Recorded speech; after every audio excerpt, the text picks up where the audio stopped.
බලකාර ලම්බුකාර පට්ටිපාර මුදල් බාර ගම්බාර අප්පච්චිගේම පිහිටයි ඔබ සෑම දිනකටම දරුවනි.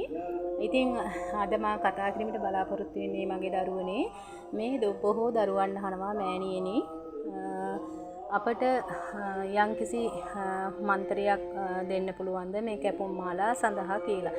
පුතේ මම මේ කැපුම් මාලා සඳහා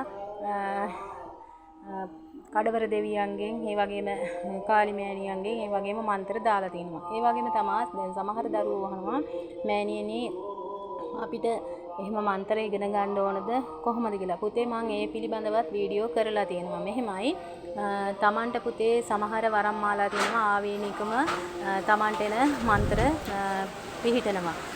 සමහර දරුවෝ ඉන්නවා පොත්වල තියෙන මන්ත්‍ර සිද්ධි කරගෙන ඒවා හරහා කැපුම් මාලා කරනවා.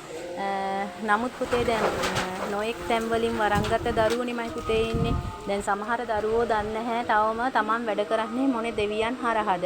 ඒ වගේම තමන් යහනට යම්කිසි පඳුරු මාලාවක් කෙසේද ගන්නෙ. ඒ වගේම තමන්ට පිහිට බලය දෙන්නා වූ ඥාතියා කවුද? ඉතින් ඒ වගේ විවිධ ප්‍රශ්න තියෙනවා. ඉතින් පුතේ ඒක තමා දැනගන්න ඕන තමයි යම්කිසි ගුරුවරයෙක් ඇටුව තමන් ඒ වැඩ කටයුතු කරා නම් ඒ ගුරුවරයාගේ වගකීමක් තියෙනවා පුතේ තමන්ගේ කටයුතු නිරන්තරයෙන් කරන්න. මොකද පළමුව කරන්න ඕනේ තමන්ගේ වරම් පරිසාව. ඊට පස්සේ පුතේ වරම් පරිසාව කරාට පස්සේ තමන්ගේ දෝෂ අයින් කරාට පස්සේ ඊට පස්සේ අනිවාර්යෙන් ඒ ගුරුවරයා තමන් දිෂ්ටි කරලා තමන්ගේ ඥාතියා තමන්ගේ ශරීරයට ගෙන්නලා කතා කරලා තමන්ට උවමනා විදියට තමන්ගේ දෙවොල කොහොමද හදන්නේ. ඒ වගේම තමන්ගේ ගොටුමාලා කැප කරන වෙලාවන් ඒ වගේම තමන් මේ කොයි දිනයටද වැඩ කරන්නේ තමන් අඳින්නේ මොනවද ඒ වගේම තමන්ට යම්කිසි භාෂා මාලාවල් එනවද සියල්ල තමන්ට පහදලා තමයි ඒ කටයුතු කරන්නේ ගුරුවරයෙක් විසින්. ඉතින් අනිත් එක පුතේ මම තව දෙයක් කියනවා මෙහෙමයි. දැන් සමහර දරුවන්ට තියෙන ප්‍රශ්නේ තමයි අද වරමක් කියන්නේ බල කරලා දුන්නා නම් හෙට ඉඳලා සාත්‍ර කියන්නේ ඒ වගේම කැපුම් මාලාව වලට යනවා. එහෙම යන්න එපා පුතේ. මොකද වරන් කියන්නේ මේක අර කඩේට ගිහිල්ලා බඩුවක් ගන්නවා වගේ ඉක්මනින් කරගන්න පුළුවන් දෙයක් නෙමෙයි. ඒ වගේම තමා දැන් තමන් ඒ කියන්නේ ගුරුවරයෙක් තමන්ට යම්කිසි තමන්ට දේවල් කියන්නේ වරන් සම්බන්ධව තමන්ට අවබෝධය දීලා ඒ කටයුතු කරන පුතේ දවසක් දෙකක් එතන රැඳිලා තවත් ඒ කියන්නේ ගුරුවරු හොයාගෙන ලෝක වටේ ගියාම කවදාවත් ඒ කටයුතු කරන්න බෑ. මොකද සමහර අවස්ථාවලදී මෙහෙමයි පුතේ. සමහර දේවල් වලට ගියාම තමන්ගේ වැඩ කටයුතු නිසියාකාරව වෙන්නේ නැත්නම් වරදක් නැහැ. ගුරුවරයෙක් අනිවාර්යෙන් තමන් තෝරගන්න ඕනනේ ඒ කටයුතු සඳහා.